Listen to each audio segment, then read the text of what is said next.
Hello guys, আসসালামু আলাইকুম। তো বরাবরের মতো আমি আরও একটা ফলের ভিডিও নিয়ে আসলাম। তো এই ভিডিওটা করার কারণ হলো কি, বেশ কিছুদিন আগে আমি একটা ভিডিও করছিলাম। ভিডিওর মাঝখানে এই ফলগুলা আসলে আমি দেখাই নাই, কিন্তু আপনারা কিভাবে জানি দেখছেন।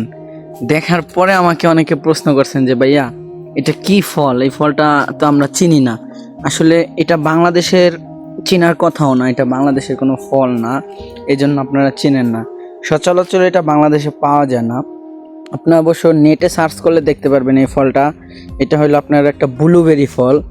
এটা আপনার সাধারণত সব জায়গায় হয়ও না, এটা মালয়েশিয়াতে পাওয়া যায় বলতে আমি জানি যে মালয়েশিয়া আর সিঙ্গাপুরে এই ফলটা পাওয়া যায়। তো এইটা আপনার বিশেষ কিছু উপকারিতা আছে এটার, হলো কারণ আপনার এটা কিডনির যত সমস্যা আছে, কিডনির সমস্যাগুলা ডাক্তাররা বলে থাকে যে এটা খাওয়ার পর নাকি কিডনির সমস্যা দূর করে। যাই হোক, আমি জানি না, তবে ডাক্তারের নিয়ম অনুযায়ী আপনি নেটে সার্চ করলে দেখতে পারবেন যে প্রতিদিন একটা ফল খাইলে আপনার মনে করেন যে কিডনির সমস্যাটা দূর হয়ে যায়। তো এই যে দেখেন আমি খাইতেছি, যদি আপনার কাছে থাকে আপনিও খাইবেন, ঠিক আছে? আর ভিডিওটা একটু বেশি বেশি শেয়ার করবেন, কিডনির সমস্যা তো খাওয়া লাগবে।